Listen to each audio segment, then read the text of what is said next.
Graça e paz, meu irmão e minha irmã querida. É com grande alegria que eu te dou as boas-vindas ao Devocional Esperança que Vem do Céu, devocionais da Igreja Presbiteriana da Capela e de suas congregações. Gostaria de te convidar a abrir comigo a sua Bíblia no Evangelho do nosso Senhor Jesus Cristo, conforme nos ensinou Lucas, no capítulo 2. Nós vamos fazer a leitura do versículo de número 8 até o versículo de número 11.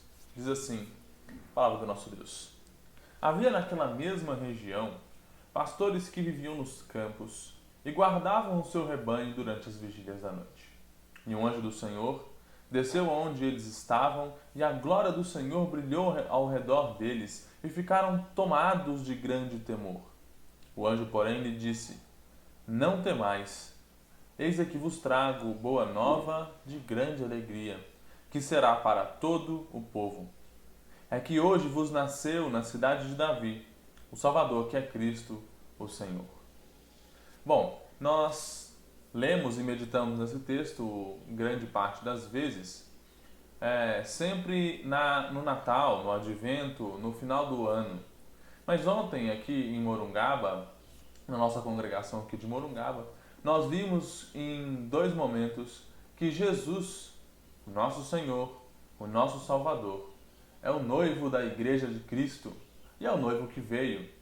Por isso, ainda pensando no sermão de ontem, eu gostaria de compartilhar com vocês um pouco mais sobre a esperança que nós temos na Boa Nova de Grande Alegria. Bom, a Boa Nova de Grande Alegria só é uma boa nova porque antes nós tivemos uma má notícia. Uma má notícia repleta de tristeza, repleta de dor e repleta de mal. Bom, a boa nova repleta de tristeza, é a boa nova do pecado.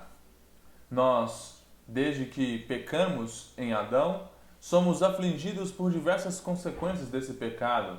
A morte, seja ela física ou espiritual, a dor, as rupturas nos relacionamentos, as rupturas no relacionamento comigo, com você mesmo, individuais, com seu cônjuge, com seu pai, com sua mãe, os conflitos, guerras, pestes e com qualquer tipo de mal que você possa pensar, imaginar ou conceber.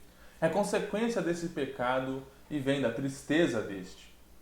O autor norte-americano chamado Douglas Wilson nos ajuda um pouco mais ao pensarmos em pecado.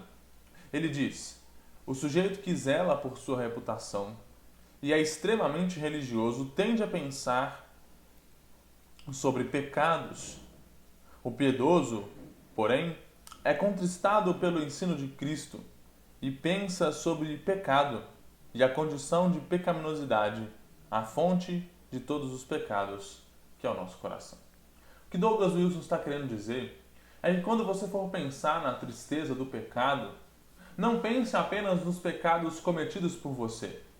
Não pense apenas nas suas mentiras, no seu ego, no seu orgulho e naquelas ações pecaminosas e transgressões da lei de Deus que você cometeu. Mas pense na condição de pecaminosidade.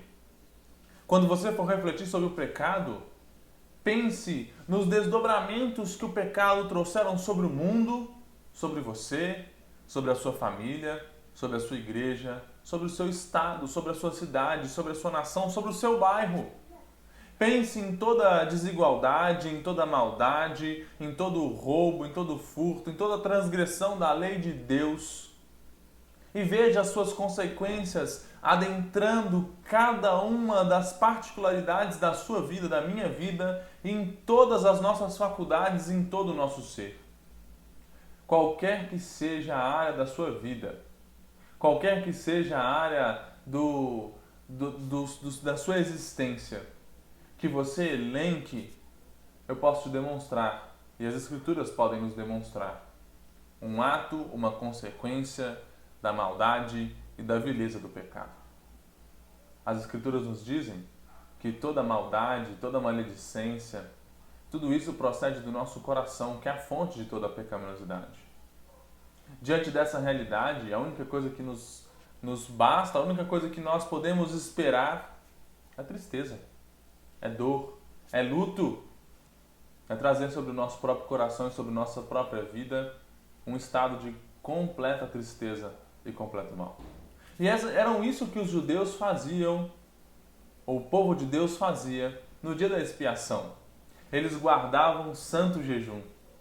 Eles se privavam, eles demonstravam a sua tristeza através da privação de alimentos, trabalho e qualquer outro tipo de atividade, por causa do seu pecado e por causa da pecaminosidade que adentrava e que estava sobre eles.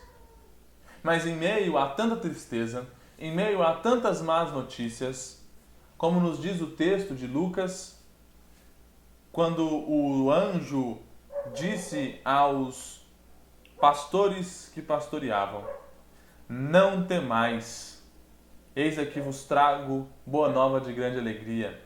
Boa nova de grande alegria que não será apenas para vocês, mas para todo o povo. É que hoje vos nasceu na cidade de Davi o Salvador, que é Cristo o Senhor. A boa nova de grande alegria é que Jesus veio.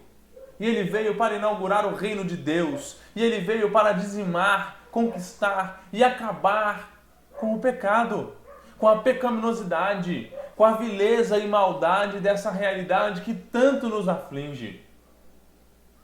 Que hoje vos nasceu o Salvador. Na cidade de Davi vos nasceu o Salvador, que é Cristo Senhor. Ele que tomou sobre si os nossos pecados, a nossa pecaminosidade, e recebeu a consequência final de todo o pecado, a morte e a condenação, mas que hoje está vivo e que é a fonte de todo o bem e que é a fonte da nossa esperança. Seja qualquer que seja a sua dor, o seu sofrimento, o seu lamento no dia de hoje, saiba que Deus, em Cristo Jesus, estava salvando o mundo do pecado, do mal. E hoje, Ele é a fonte de todo o bem.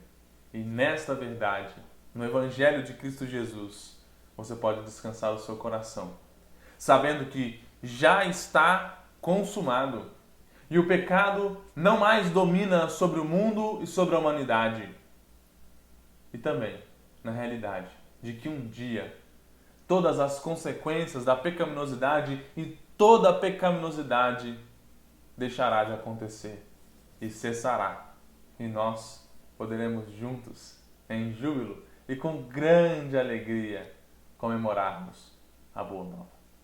Que o Senhor Deus te abençoe e que essa mensagem traga esperança para o seu coração.